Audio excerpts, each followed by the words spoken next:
Hola, bienvenido a nuestro nuevo programa donde vamos a intentar, entre los que estamos aquí, desgranar el momento en el que nos encontramos a día de hoy y sobre todo intentar dar alguna pista de lo que podría ocurrir en las próximas semanas, meses. Y para ello hemos traído a dos analistas. Tenemos aquí a Gerardo Ortega, analista técnico independiente y colaborador de CMC Markets. Bienvenido, Gerardo. Gracias, José María.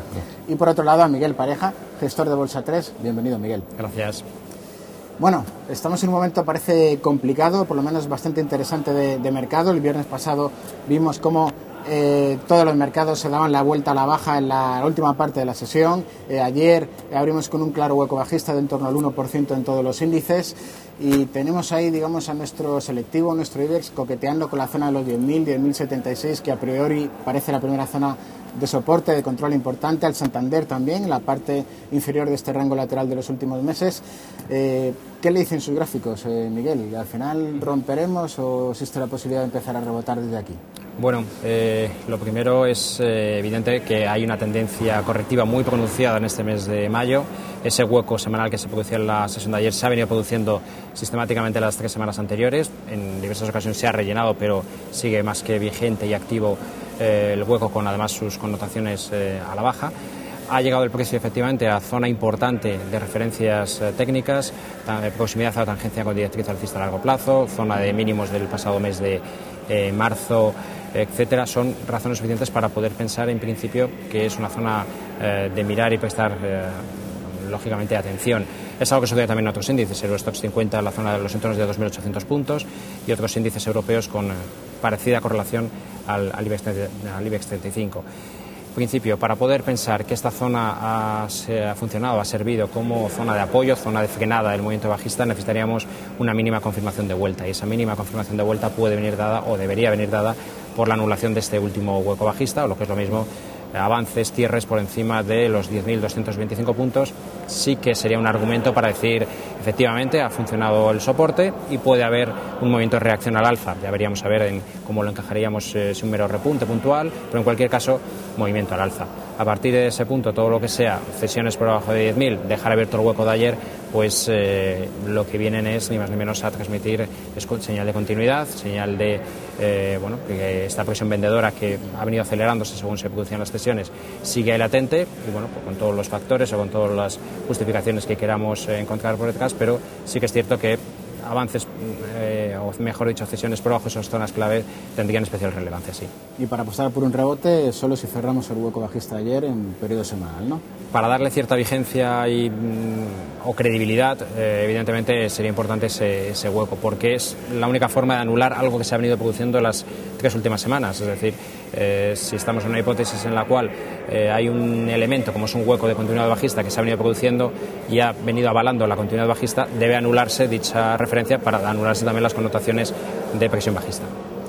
Gerardo, la excusa, digamos, entre comillas, del mercado por la que está cayendo el pasado viernes, pues la prima de riesgo, bueno, como se quiera decir, la rebaja del rating otra vez por parte de Fitch, S&P, bueno, ya conocemos, digamos, todas estas noticias, pero todo esto, de alguna forma, se está reflejando en la prima de riesgo, que es de verdad la que parece que es la que están siguiendo los mercados, ¿no? Mirando con lupa en un muy corto plazo. Sí, bueno, yo lo que pasa es que más que la prima de riesgo estoy siguiendo la TIR del 10 años español, y es verdad que está teniendo una influencia ciertamente importante, ¿no?, en la bolsa. ¿Por qué? Pues porque desde que estalla la crisis en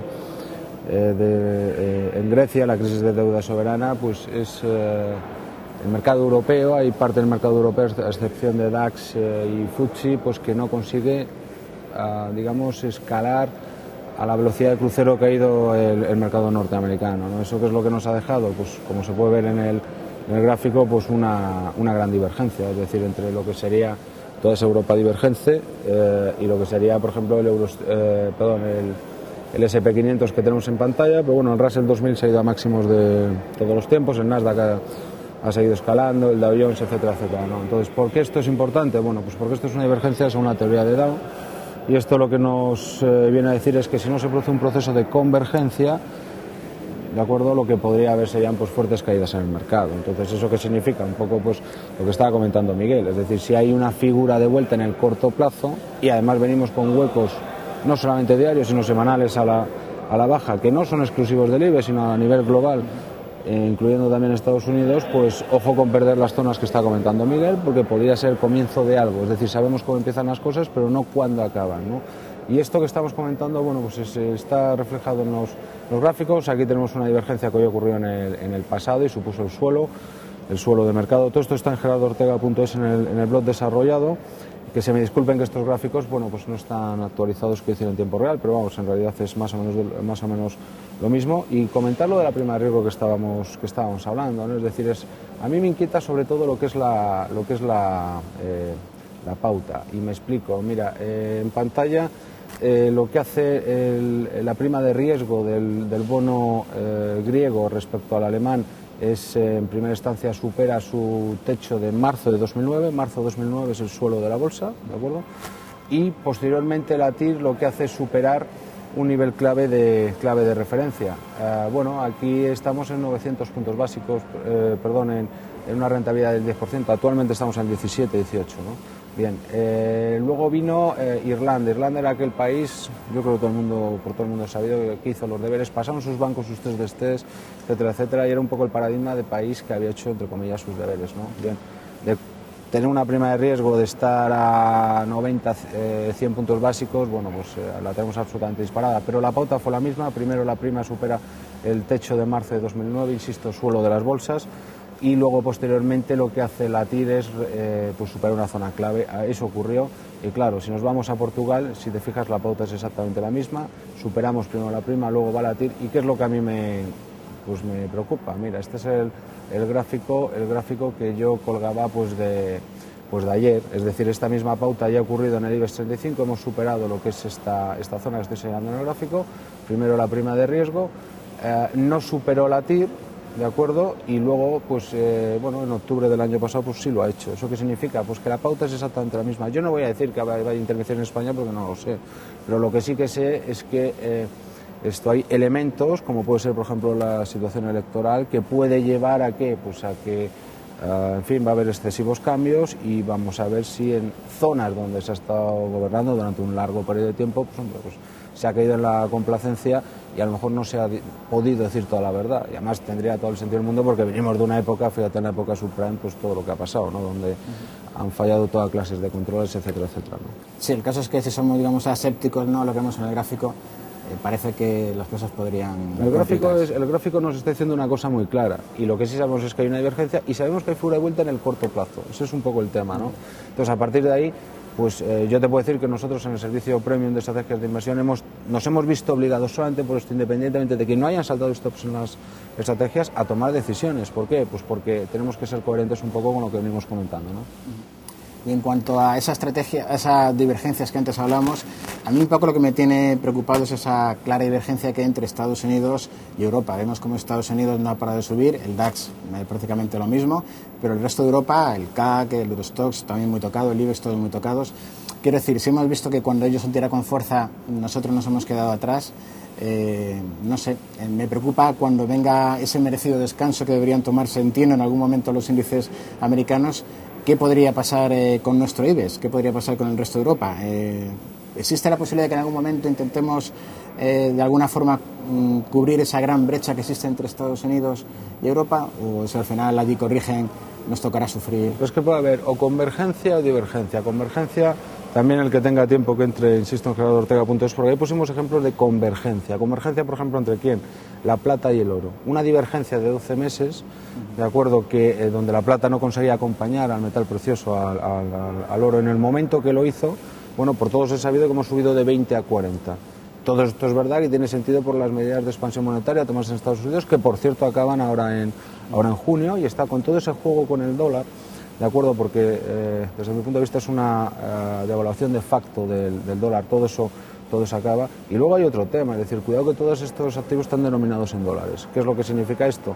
Es decir, pues que han venido acompañando la subida, o sea, eso explica el por qué el Dow Jones ha subido, porque el hecho de que el Dow suba o que Apple suba o que Amazon suba significa que hay una depreciación del dólar. Fíjate que está ocurriendo lo contrario, ha habido fuertes caídas en lo que ha sido o fuertes apreciaciones del dólar, esto contra todas las monedas, y hay, ¿cómo se llama? Y ahora pues tenemos un poco pues la reversión de todo el proceso, ¿no? Vamos a ver qué pasa, pues yo creo que estamos en un proceso clave. Desde luego, si hay convergencia, que ese sería el otro tema, sería absolutamente la situación idílica para los inversores. ¿Por qué? Pues oye, porque estaríamos hablando de que Europa recuperaría todo ese gap que tiene con Estados Unidos y estaríamos en una situación alcista de fondo muy muy fuerte, ¿no? El problema ¿cuál es? Que esa divergencia sigue estando ahí y claro, figura de vuelta a corto plazo, luz roja, oye, pues cada uno tome medidas si quiere, ¿no? Muy bien, Gerardo.